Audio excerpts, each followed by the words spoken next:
The 2026 FIFA World Cup is now just 1 year away, and the excitement surrounding this tournament is growing at an exponential rate. The 23rd edition of this historic tournament is going to be the largest, most ambitious campaign that we have ever seen, as the best players in the world compete for the ultimate prize. With Canada, the United States, and Mexico working together to host the first ever World Cup to be held in 3 countries, this competition will unite the world in ways that we have never seen before. Today, we're taking a look at everything that we know about the 2026 FIFA World Cup before the opening match in 1 year's time, ranging from the new format, the 16 host cities, and the 13 teams who have already qualified for the competition. There's only 365 more days until the world's greatest sporting event, so let's go ahead and talk about it.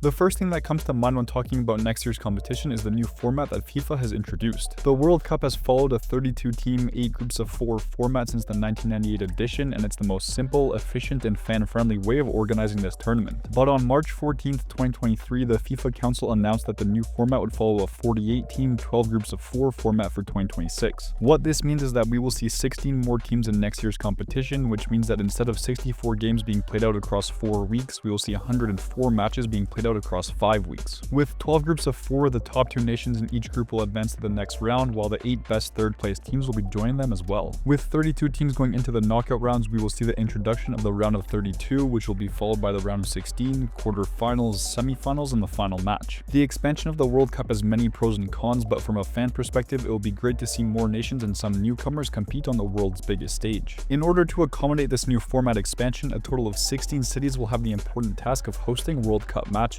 While the United States will do the majority of the heavy lifting with 11 cities being in charge of hosting, Canada will be hosting games in 2 cities, while Mexico will be hosting games in 3 cities. The way that FIFA has broken up the host cities across the North American continent comes with the concept of regions, with there being a West region, a Central region, and an East region. Starting on the West Coast, the vibrant city of Vancouver will be hosting matches at BC Place, a 54,000-seat stadium that is home to the Vancouver Whitecaps. The 3 American cities in the West region are Seattle, San Francisco, and Los Angeles. With Seattle's incredible Lumen Field, San Francisco's Levi's Stadium, and LA's SoFi Stadium, all of which have at least 69,000 seats, the West Coast is sure to bring the vibes for next year's tournament. Moving over to the Central region, the 3 American cities in this group are Kansas City, Dallas, and Houston. With the Arrowhead Stadium in Kansas City, the AT&T Stadium in Dallas, and the NRG Stadium in Houston, these 3 venues have at least 72,000 seats, which will make for some thrilling atmospheres. With a bit of Missouri flair and plenty of Texan style, the American cities in the Central region will be a great place to watch some nail-biting football. The 3 Mexican cities in charge of hosting are all in the Central region, those being Monterrey, Guadalajara, and Mexico City. With Monterrey's Estadio BBVA, Guadalajara's Estadio Akron, and Mexico City's Estadio Azteca, all of which have at least 49,000 seats, Mexico will put on an incredible show as they welcome the world for a record 3rd time. Moving over to the East Coast, Boston, New York, New Jersey, and Philadelphia make up the 3 American cities in the Northeast corridor. With Boston's Gillette Stadium, New York, New Jersey's MetLife Stadium, and Philadelphia's Lincoln Financial Field, all of which have at least 65,000 seats, the East Coast will have a truly unique atmosphere that you won't find anywhere else. And finally, the last 3 cities in the East region are Toronto, Canada, with the final 2 American cities being Atlanta and Miami. With Toronto's BMO Field, Atlanta's Mercedes-Benz Stadium, and Miami's Hard Rock Stadium, all of which have at least 45,000 seats, there will be plenty of unforgettable moments that will take place on these fields. Mexico City's Estadio Azteca will host the opening match on June 11th, making it the only stadium in history to host 3 tournament openers. Canada's opening match will take place at BMO Field the following day, while LA's SoFi Stadium will host the opening match for the United States on June 12th. The AT&T Stadium in Dallas will host the most games with 9 in total, with 5 group stage matches, 2 in the round of 32, 1 in the round of 16, and a semi-final. The 3rd place match will take place in Miami on July 18th at the Hard Rock Stadium, with the World Cup final being played on July 19th at MetLife Stadium in New York, New Jersey. There's a lot to take in when it comes to the 16 host cities for next year's tournament, but there's no doubt that every city and every venue will have its own unique vibe and atmosphere to it, culminating in an unforgettable experience for all. The final thing that we know ahead of the 2026 FIFA World Cup, and arguably the most important, is the identity of the 13 nations who have already secured their qualification for next year's tournament. The 3 host nations are all guaranteed a spot at their home tournament, marking the 3rd time that Canada has qualified, the 12th appearance for the United States, and an 18th World Cup tournament for Mexico. The other 3 teams are made up of 6 nations from Asia, 3 nations from South America, and 1 nation from Oceania. The 3rd round of AFC qualifiers saw Iran come out on top in Group A with 23 points, South Korea topped Group B with 22 points, and Japan Japan finished in first place in Group C with 23 points. Uzbekistan went on to finish second in Group A with 21 points, Jordan finished as runners-up in Group B with 16 points, and Australia qualified from Group C with 19 points. South Korea and Japan are the two heavyweights coming out of Asia, while Uzbekistan and Jordan are off to their first ever World Cup competition. Moving over to the other side of the Pacific, 3 nations from South America have booked their tickets to next year's tournament, with those being Argentina, Brazil, and Ecuador. The reigning world champions secured their qualification back in March as they lead the CONMEBOL qualifiers with a solid lead over the other 9 nations. Brazil have had a relatively rough qualifying campaign to say the least, but with Carlo Ancelotti now in charge of the national team, they have managed to keep their 100% World Cup qualification streak alive. And for Ecuador, who were handed a 3-point deduction earlier in the qualifiers, they have successfully managed to qualify for their 5th ever World Cup tournament. The South Americans always bring the heat when they show up on the world's biggest stage, and these 3 sides are sure to play some incredibly entertaining football. And finally, the only side from Oceania is New Zealand, who only had to play 5 matches to secure their qualification, scoring 29 goals and conceding just 1 along the way. The All Whites are headed back to the World Cup for the first time since 2010, where they were the only side who went unbeaten, claiming 3 draws against Slovakia, Italy, and Paraguay.